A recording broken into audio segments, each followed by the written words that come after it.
欢迎来到沪江朗校韩语课堂。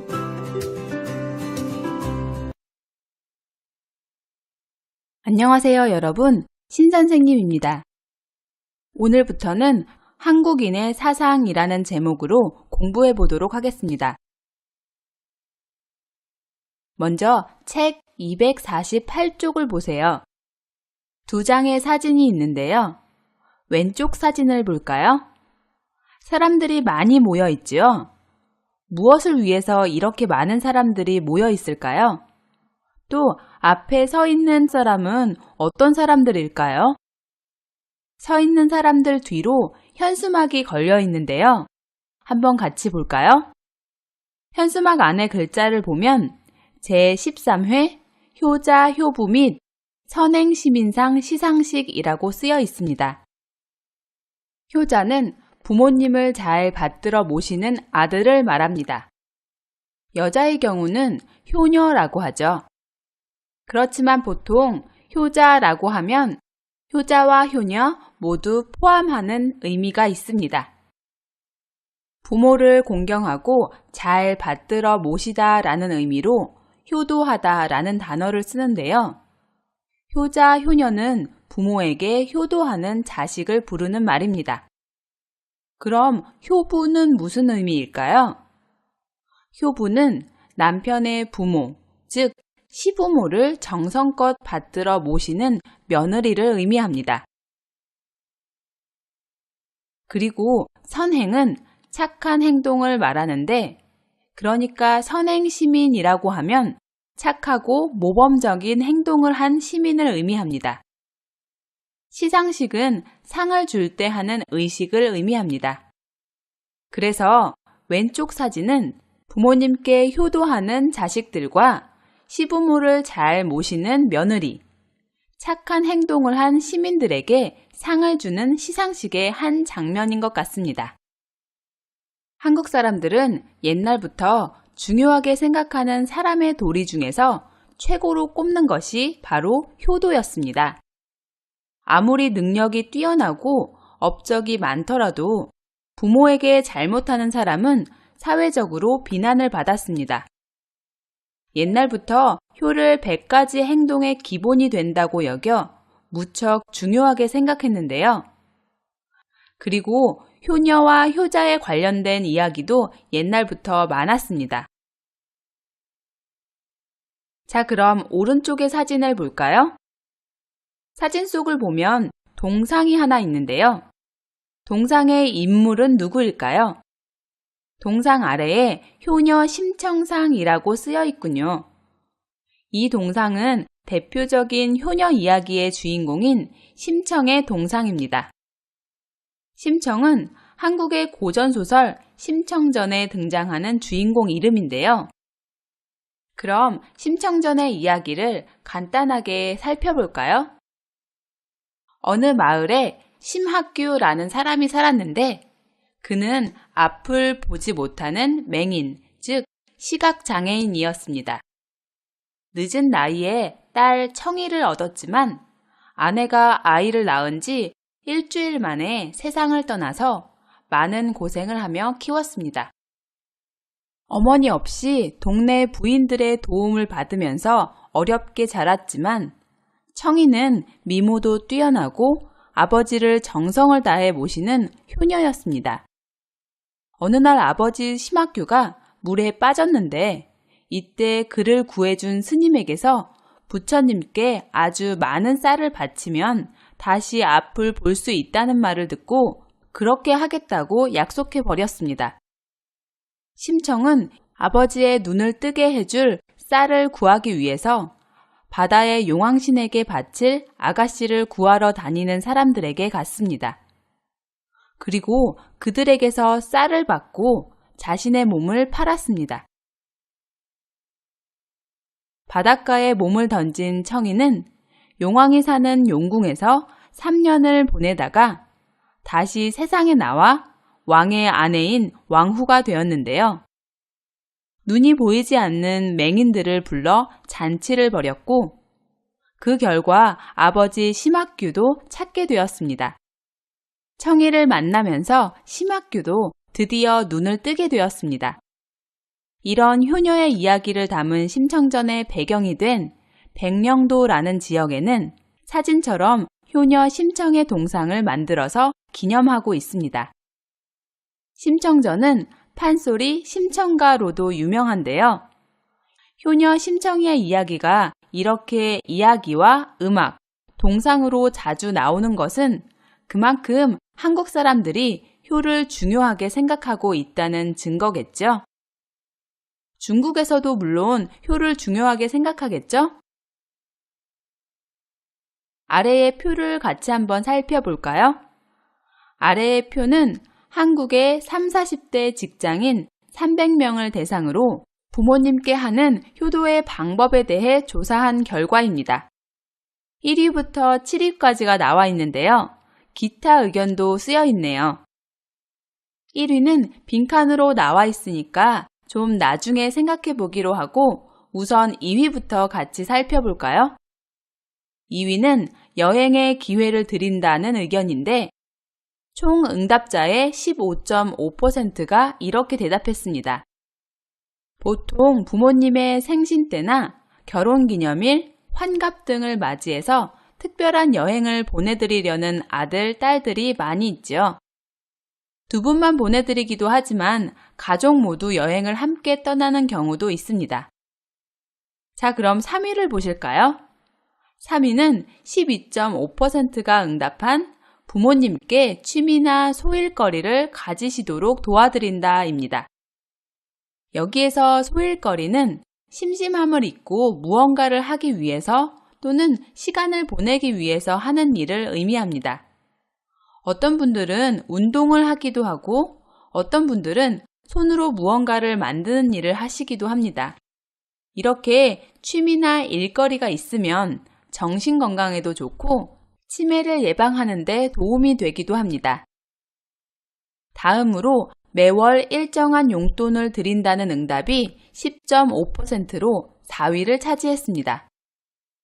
나이가 많은 어른들 역시 사람도 만나고 취미 활동도 즐기면서 돈이 필요합니다. 그런 활동을 할 수 있게 부모님께 일정한 용돈을 드리는 것이 좋겠죠? 사소한 병이라도 나시면 꼭 병원으로 모시고 간다라는 의견이 9.5%로 5위를 차지했네요. 여기에서 사소한 병이라고 했는데요.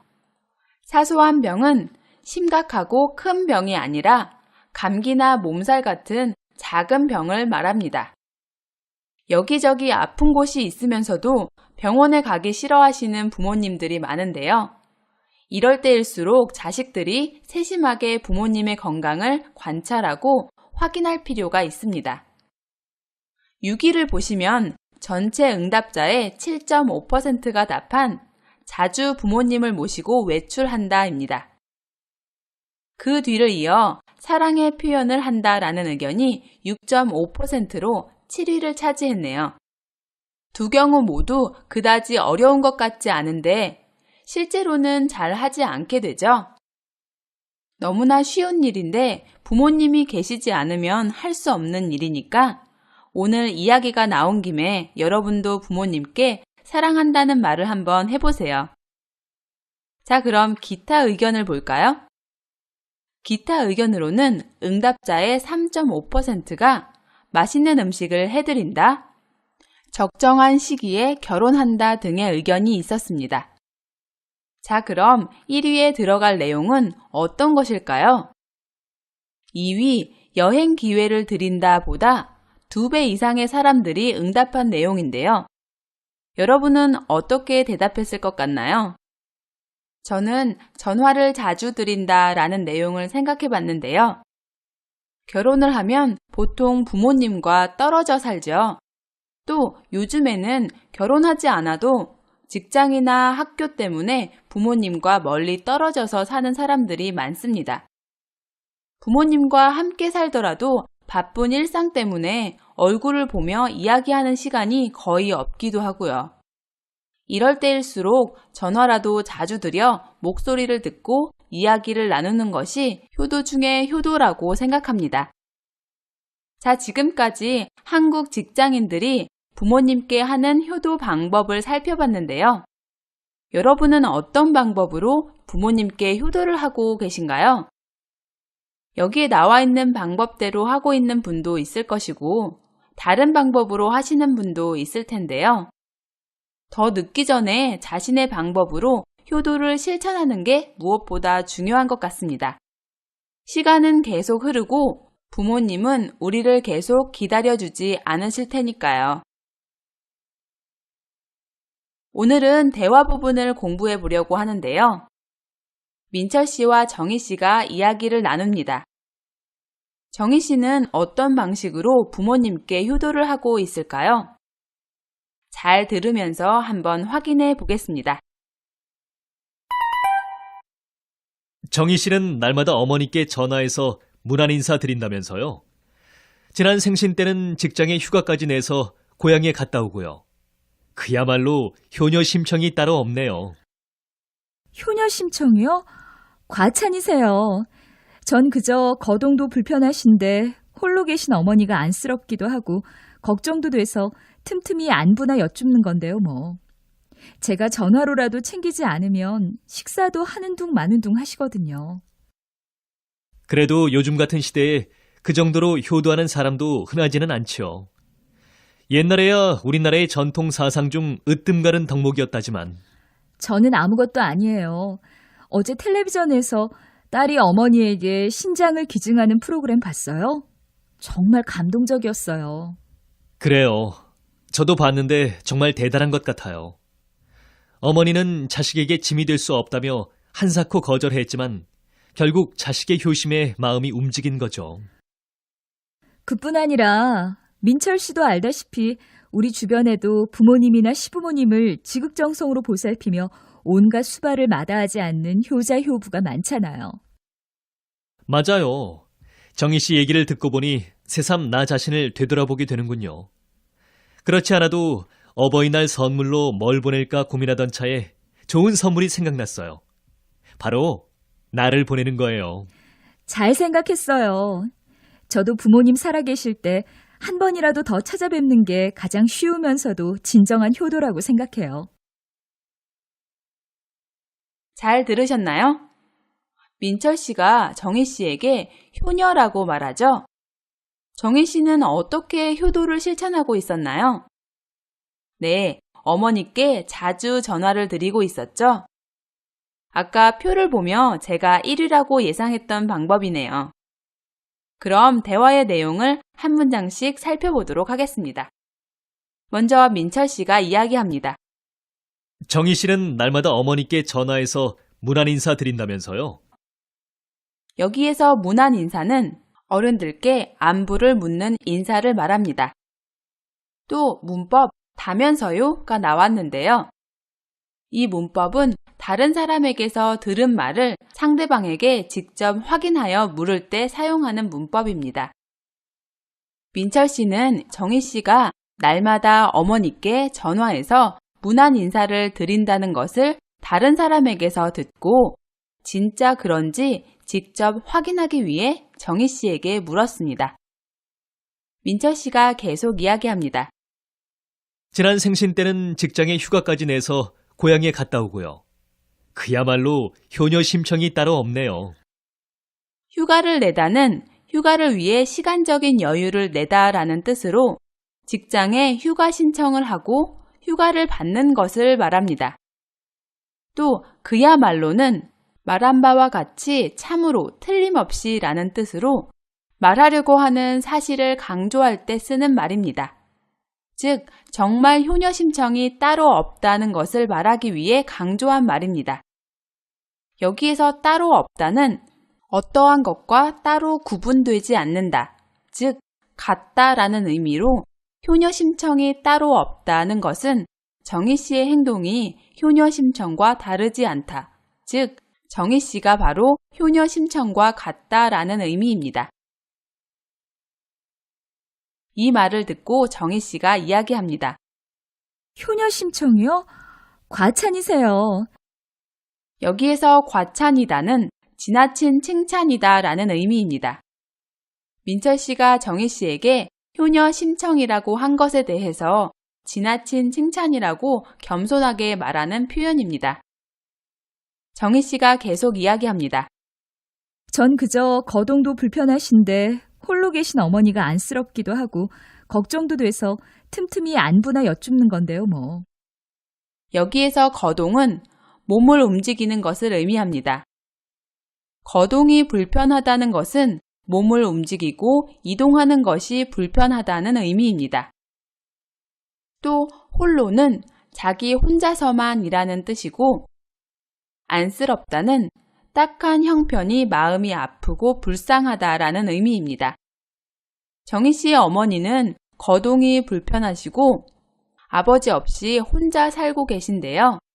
이런 딱한 사정 때문에 어머니를 보면 안쓰럽다는 것입니다. 안부를 여쭙다에서 안부는 어떤 사람이 편안하게 잘 지내고 있는지 그렇지 않은지에 대한 소식입니다. 정희 씨 어머니처럼 아버지가 먼저 돌아가시고 혼자 살고 계시는 어머니를 홀어머니라고 하고 반대로 어머니가 먼저 돌아가시고 아버지 혼자 살고 계시는 것을 홀아버지라고 합니다. 홀어머니를 생각하는 딸의 마음은 늘 안쓰럽겠죠? 정혜 씨가 이야기합니다. 제가 전화로라도 챙기지 않으면 식사도 하는 둥 마는 둥 하시거든요. 전화로라도에서 이라도는 마음에 썩 들지는 않지만 그런대로 괜찮음을 나타내는 문법입니다. 전화로 부모님을 챙기는 것이 가장 좋은 방법은 아니지만 그래도 부모님의 안부를 물을 수 있는 그런대로 괜찮은 방법이라는 의미에서 이라도를 사용했습니다. 또 여기에서 는둥 마는둥 하다라는 문법이 사용되었는데요. 이 문법은 무슨 일을 하는 듯도 하고 하지 않는 듯도 함을 나타내는 표현입니다. 그래서 식사를 하는 둥 마는 둥 하시다는 식사를 하는 것도 같고 안 하는 것도 같고 라는 의미로 즉 제대로 식사를 하지 않으신다라는 의미입니다. 민철 씨가 이야기합니다. 그래도 요즘 같은 시대에 그 정도로 효도하는 사람도 흔하지는 않죠. 흔하다는 어떤 일이 보통보다 더 자주 일어나서 쉽게 접할 수 있다라는 뜻으로 이 문장에서는 요즘에는 정혜 씨처럼 전화로 문안 인사를 드리며 효도하는 자식이 많지 않다는 의미입니다. 민철 씨가 계속 이야기합니다. 옛날에야 우리나라의 전통 사상 중 으뜸가는 덕목이었다지만 옛날에야에서 에야는 주로 시간이나 장소를 나타내는 명사 뒤에 붙어 그 의미를 강조하는 조사입니다. 으뜸가다는 많은 것 가운데 첫째가 되다라는 의미이고 덕목은 생각하고 추구하고 실천해야 할 가치 항목을 말합니다. 민철 씨는 요즘과 다르게 옛날에는 충, 효, 인, 의 등 많은 덕목 중에서 효도하는 것을 가장 중요한 덕목으로 여겼다는 말을 하고 있습니다. 정희 씨가 이야기합니다. 저는 아무것도 아니에요. 정희 씨는 겸손하게 자기가 하는 정도는 특별한 것이 아님을 말하는 것입니다. 계속해서 정희 씨가 이야기합니다.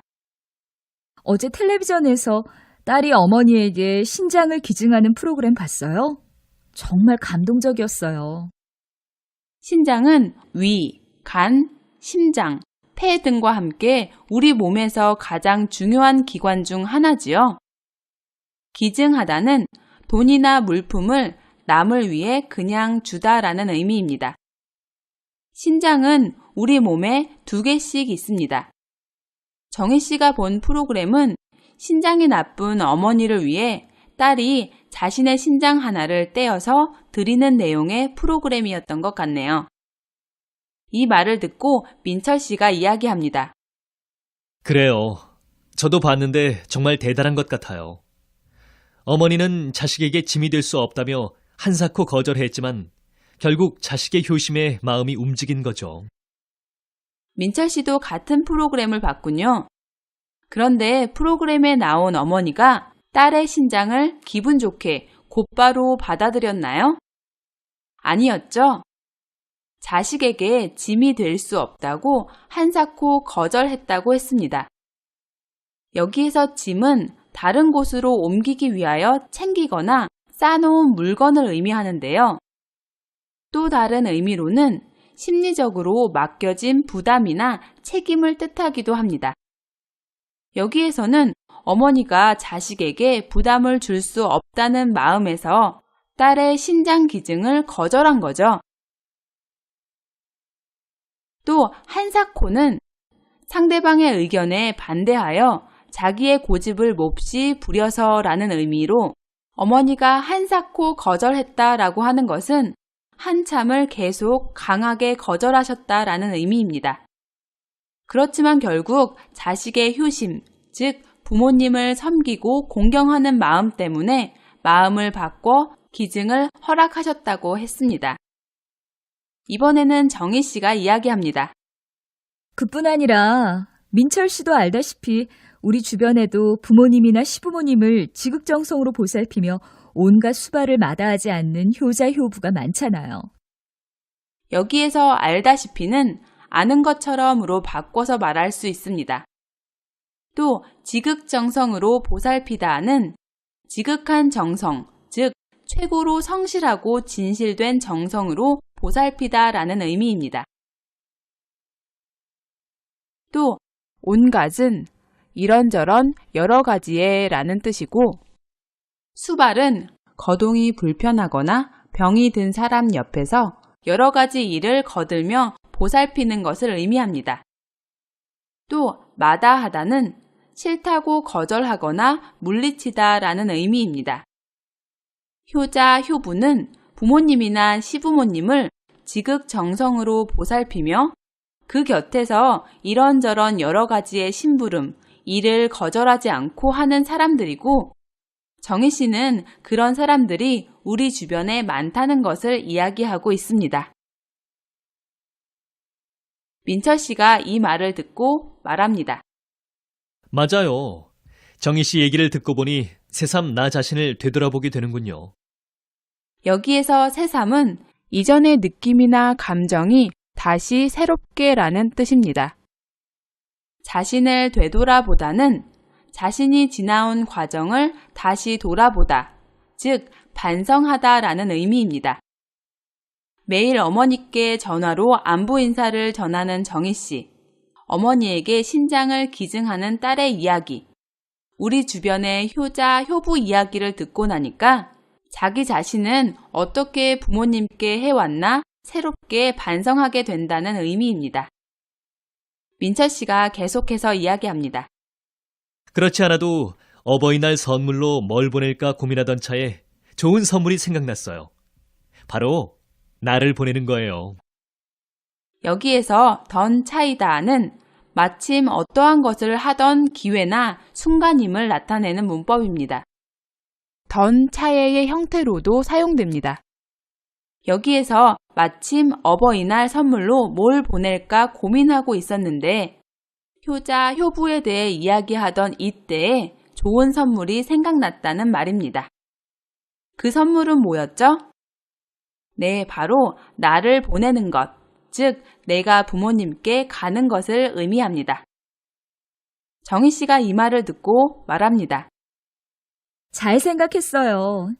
저도 부모님 살아계실 때 한 번이라도 더 찾아뵙는 게 가장 쉬우면서도 진정한 효도라고 생각해요. 저도 정희 씨의 말에 공감해요. 살아계실 때 자주 뵙지 않으면 나중에 후회해도 소용없는 일이죠. 자, 그럼 아래의 문제를 살펴볼까요? 첫 번째 문제는 대화의 내용에 맞는 것을 모두 고르는 문제입니다. 모두라는 말이 있으니까 정답이 여러 개가 될 수 있겠죠? 여러분이 먼저 해보세요.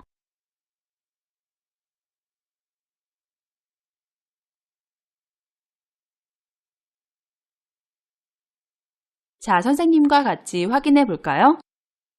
1번. 정희는 민철의 불효를 꾸짖고 있다라고 했는데요.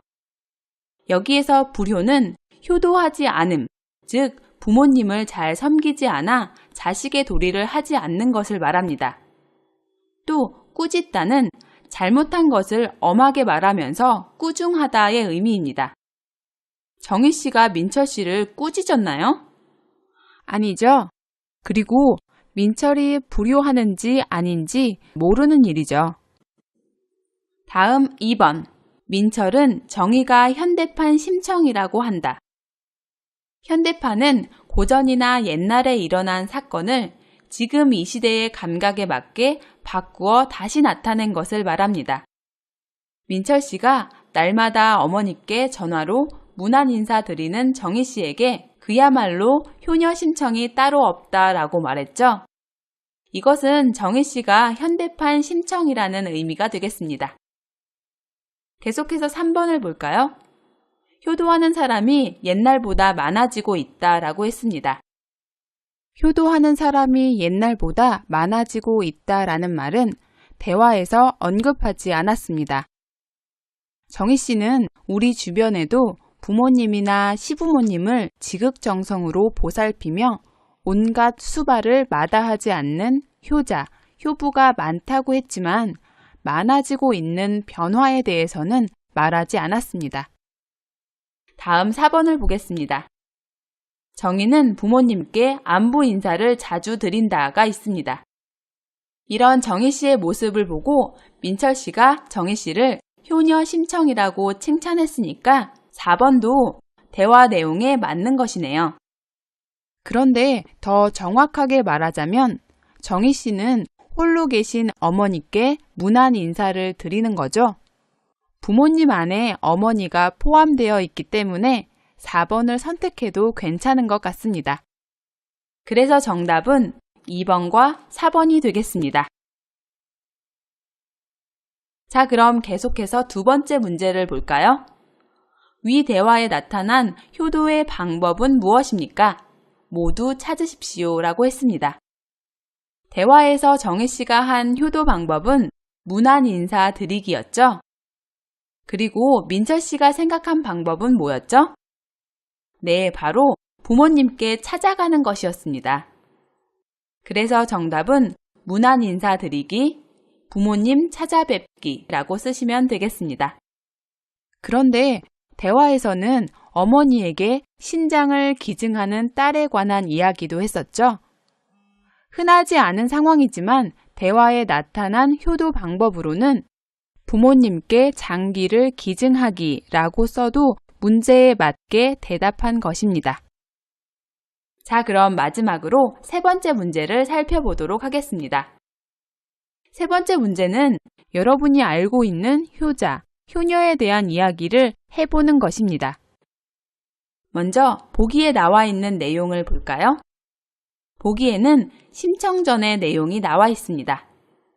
수업을 시작할 때 이미 설명했지만 다시 한번 살펴봅시다. 한국에는 효녀 심청이라는 옛날 이야기가 있습니다.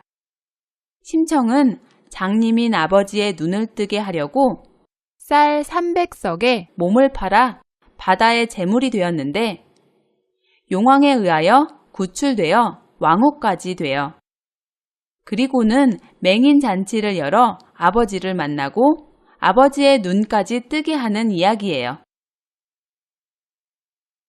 여기에서 장님은 앞을 보지 못하는 시각장애인을 낮추어 부르는 말입니다. 또 제물은 제사 때 쓰는 음식물이나 제사를 지낼 때 바치는 물건이나 짐승을 말합니다. 구출되다는 위험한 상태에서 구해지다라는 뜻이고 맹인은 앞에서 말한 장님, 즉 시각장애인을 가리키는 말입니다.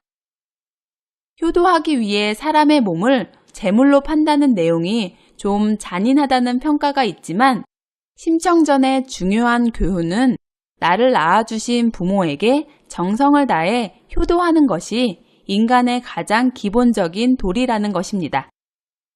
여러분 나라에도 효자, 효녀에 대한 이야기가 많이 있습니까? 심청전과 같은 내용의 이야기나 소설이 있다면 그 이야기를 한국어로 간단히 정리해 보세요. 오늘 공부한 대화 내용을 다시 정리해 보시고 대화도 많이 들어보시기 바랍니다. 我们来做个小练习吧。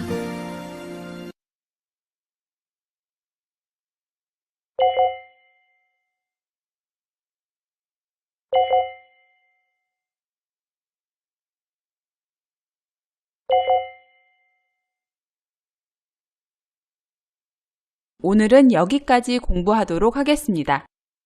오늘도 모두 수고 많으셨습니다. 그럼 다음 시간에 또 만나요.